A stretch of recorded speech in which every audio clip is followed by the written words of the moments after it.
Calon Pakatan Harapan Kerusi Karamunting, Datuk George Hugh Wunzin mahu merealisasikan impian menjadikan kawasan itu sebagai hub makanan laut bagi melonjakkan semula ekonomi penduduk di situ jika diberi semula mandat dalam pilihan raya negeri ke-17 pada 29 November ini.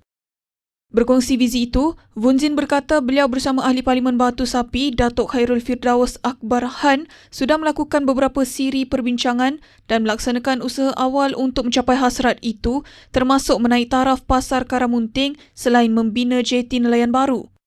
Wunzin berkata hub makanan laut itu juga dirancang untuk berfungsi sebagai tarikan pelancong dengan restoran, pusat jualan hasil laut segar dan kemudahan pemprosesan yang dibangunkan secara terancang.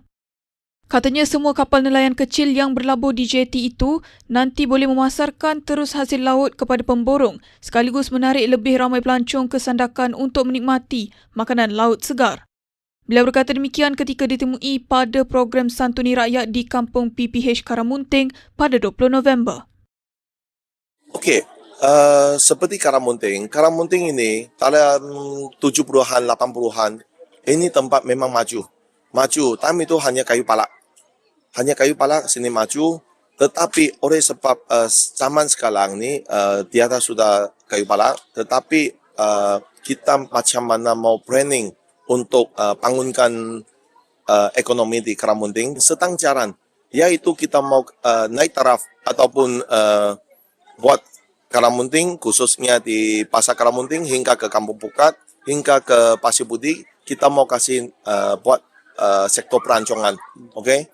Dan selain pada itu, saya mau buat satu seafood hub di Karamunting ini supaya nelayan-nelayan di Siling Laut ataupun di kawasan ini mereka dapat hasil dan boleh mereka dapat pendapatan yang mereka senang. Sebab kita pun tahu Karamunting sama Batu Sapi Side kebanyakan ini nelayan kecil. Sekarang bila kita buat begitu, dalam masa yang future, mereka punya pendapatan ini akan meningkat. Sebab kami ada satu platform, okay, untuk menarik perancong dalam masa yang sama, mereka punya hasil-hasil, mereka boleh jual sendiri.